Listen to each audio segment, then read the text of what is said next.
Olá, pessoal! Vamos hoje iniciar uma série de conteúdos que antecedem o estrutural. Uma série de conteúdos que são base, mas que precisam estar ali bem fixados na nossa mente, para que nós não venhamos, no momento em que estivermos ali fazendo o estrutural, fazer algum equívoco ou então ter algumas dificuldades ali ao longo do processo, certo?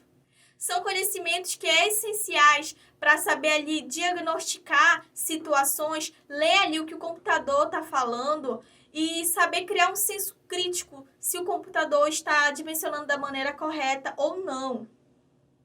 Pois, como é dito, se o engenheiro não sabe modelar um problema sem ter um computador, então ele não deve fazê-lo tendo um computador, certo? Então, antes de iniciar o projeto estrutural no computador, precisamos fazer o nosso papel de engenheiro, entender as bases, entender o dimensionamento até mesmo à mão, para depois partirmos para um projeto estrutural no computador, certo? Até porque o computador, os softwares estruturais, eles são apenas uma ferramenta que vai lhe auxiliar na sua produtividade. Ele vai estar acelerando ali o seu processo.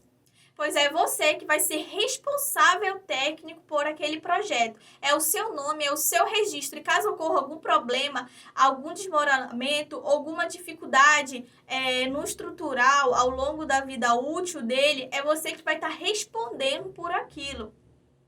Dessa forma, nós vamos iniciar, então, a série de conteúdos base. E hoje eu trouxe 4 bases do estrutural.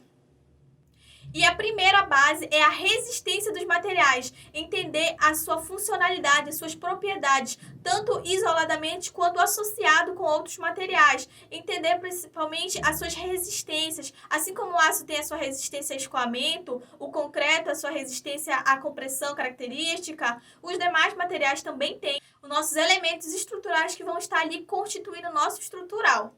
Conhecendo ali a resistência dos nossos elementos estruturais, nossa viga, nosso pilar, para poder saber se ele vai estar ali resistindo aos esforços que vão estar sendo solicitados neles. Ah, mas quais são os mesmos esforços que as minhas peças estruturais ali vão ter que resistir? Vou citar para vocês os principais. Bom, nós temos a tração, né? Ali muito presente nas artes de treliça, tirantes, pendurais.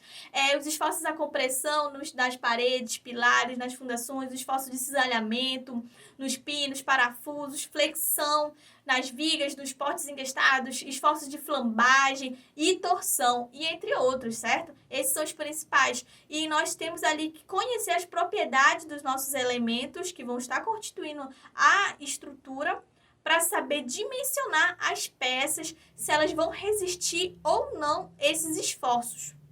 Saber ali identificar as cargas dinâmicas, cargas estáticas que vão estar ali influenciando o nosso projeto. E não pode perder a estabilidade. Como, por exemplo, ali a estrutura de uma arquibancada de um estádio. Ali com toda a torcida pulando em cima, ela vibra numa frequência muito perceptível ao olho nu. É uma movimentação bem elevada, que até assusta alguns.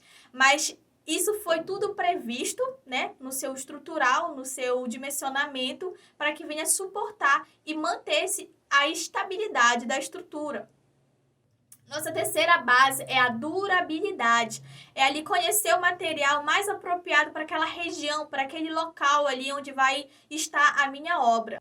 E nas condições apropriadas para que ele se mantenha durável ali durante a vida útil dele. Pois a durabilidade é o resultado da exposição de um material ao longo do tempo.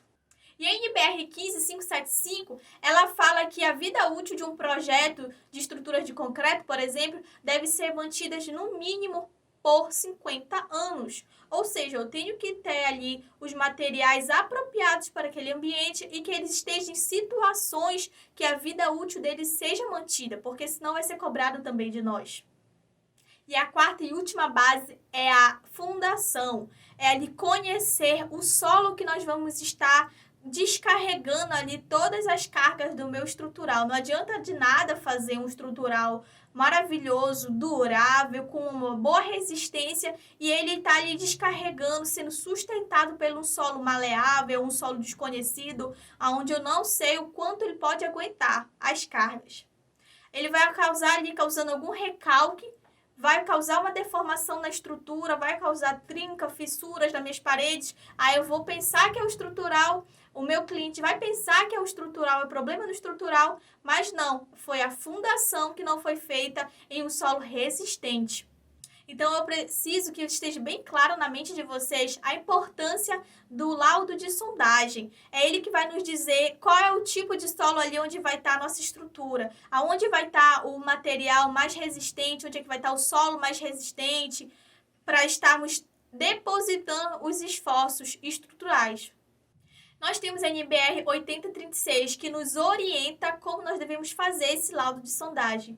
Qual é a quantidade necessária para cada caso específico de sondagem, aonde nós devemos fazer, qual a profundidade que nós devemos levar no nosso laudo de sondagem e tudo mais, nos aparando legalmente para ter ali um conhecimento de qual é o nosso solo, identificando qual é a resistência dele, o quanto ele pode suportar, o qual eu posso depositar meus esforços ali da estrutura, é uma fundação rasa, é uma fundação profunda, qual é o tipo de fundação melhor, mais apropriada, certo?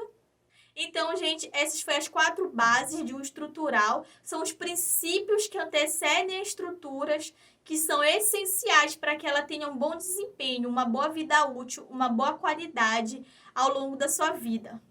Então, eu instigo vocês ali a estarem buscando mais conhecimento sobre as propriedades de cada material que vocês vão estar incluindo no estrutural de vocês, a vocês conhecerem os esforços que vão estar ali à mercê da sua estrutura, como dimensioná-los, se esses materiais são os mais adequados para o ambiente da construção de vocês, se ele está ali nas condições específicas para ter uma durabilidade, e o conhecimento do solo, como agir em cada tipo de solo, em cada situação, certo? Vamos lá?